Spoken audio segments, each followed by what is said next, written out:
Akkam nagaa keessanii kun Oromtitti kichiniidha.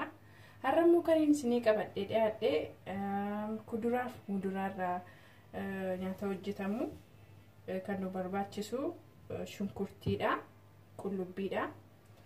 As keessa kan jiru brookoliidha, mataa raafuu, magariisa isaatiif adiisa, kaarotii, fosoliyaadha. Ani fresh isaatti yoo fayyadamtan more gaariidha. Ani kan inni itti fayyadamu fridge koo keessaa baaseeni. Na wajjiniin turtii gaariidha.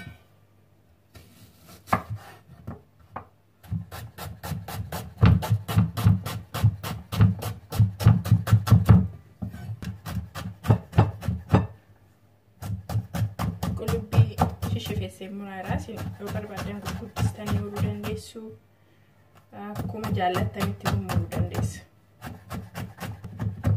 Akkasittiin muree ergan raawwadhee abiddarraan kaa'aa jechuudha. Dhandhama isaa akka inni keessaa baasuu fi dura qullubbiitti naqaa.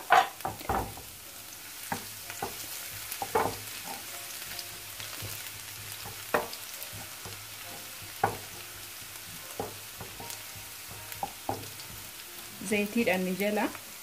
Zayitii olive oiliidha. Zayitii oliviin baay'ee gaariidha. Namni keenya baay'ee itti fayyadamu garuu fayyaadhaaf isatu baay'ee gaariidha.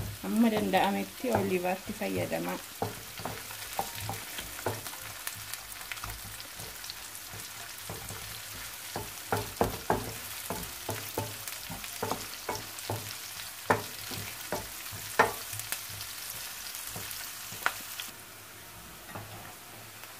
Amma kuduraa muduraa keenyatti naqaa.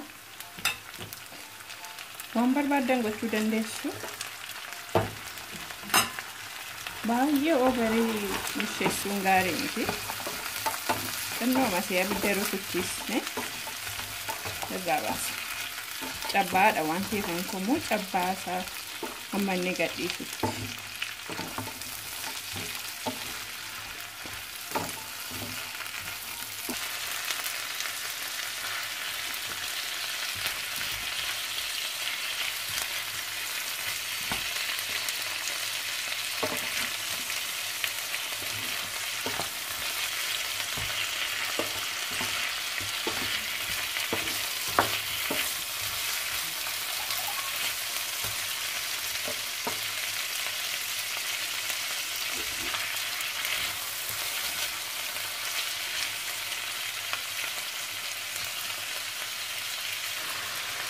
Ashaboodhaa fi black pepper xinnootti naqaa mi'eessuudhaaf.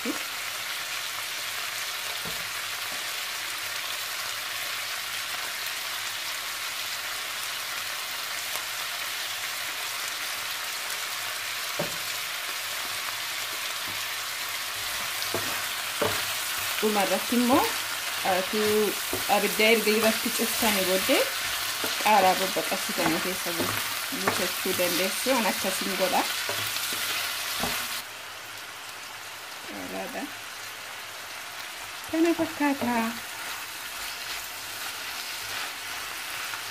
Waan baay'ee wajjin nyaachuu dandeessu. Ruuzii wajjin nyaachuu dandeessu. Foon biratti nyaachuu dandeessu. Handaaqqoo biratti nyaachuu dandeessu. Biddeenii nyaachuu dandeessu. Baay'ee nyaata fayyaalessa. Nyaadhaaf itti bu'aaraan dhaamsa kooti nagaatti.